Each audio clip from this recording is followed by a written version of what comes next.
নমস্কার বন্ধুরা, খুঁটি স্পর্শ ইউটিউব চ্যানেলের তরফ থেকে আমি সমীর দে বলছি।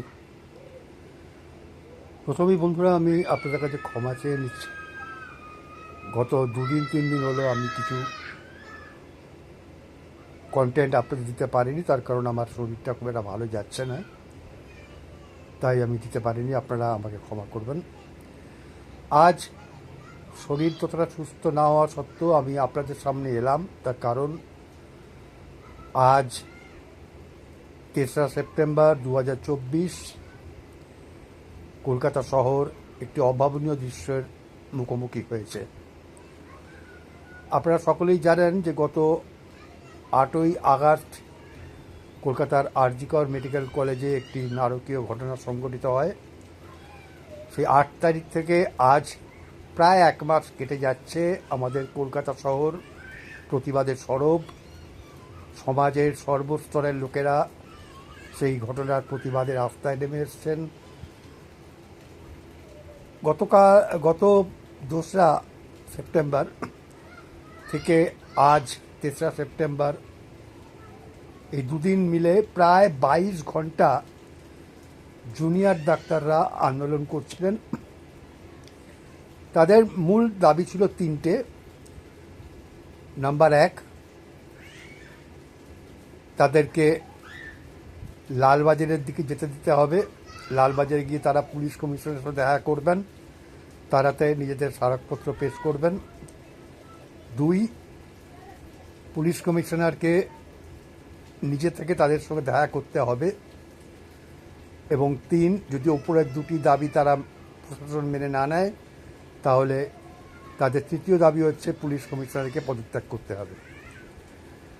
দীর্ঘ টালবাহানা করার পর পুলিশ প্রশাসন আন্দোলনকারীদের একটি দাবি মেনে নেয়।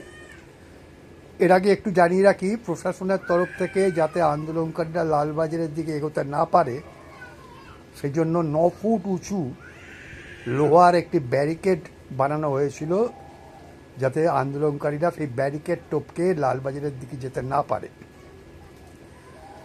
আজ 22 ঘন্টা টানা আন্দোলন করার পর পুলিশ প্রশাসন আন্দোলনকারীদের 3টে দাবির মধ্যে একটি দাবি মেনে নেয়, যে আন্দোলনকারীদের যেখানে দাঁড় করিয়ে দেওয়া হয়েছে তার থেকে সামনের দিকে এগিয়ে যেতে দেওয়া হবে এবং তারা লালবাজারে গিয়ে পুলিশ কমিশনারের সাথে দেখা করবেন। সেই অনুযায়ী সেই 9 ফুট উঁচু লোহার গেট খুলে দেওয়া হয়। আন্দোলনকারীরা তাদের প্রতিনিধি লালবাজারে গিয়ে পুলিশ কমিশনারের সাথে দেখা করেন এবং তার হাতে নিজেদের স্মারকলিপি তুলে দেন। এটা একটা অভূতপূর্ব ঘটনা যে পুলিশ কমিশনারের হাতে তারই পদত্যাগের দাবিতে স্মারকপত্র তুলে দেওয়া হলো। যাই হোক, আন্দোলনকারীরা এই ম্যাচে হয়তো কিছুটা এগিয়ে গেলেন, কিন্তু কথা হচ্ছে, দেখুন বন্ধুরা, প্রায় 1টা মাস কেটে যেতে চলেছে, এর পরেও আমরা কিন্তু সেই সুবিচার পাচ্ছি না। আমাদের দাবি সুবিচার। আমরা চাই যে ডাক্তার বোনকে আমরা হারিয়েছি, তার আত্মা সুবিচার চাইছে। সেই সুবিচার আমরা কবে পাব? বন্ধুরা, আপনাদের কাছে আমার একটাই অনুরোধ, আপনারা আমার চ্যানেলের পাশে এসে দাঁড়ান।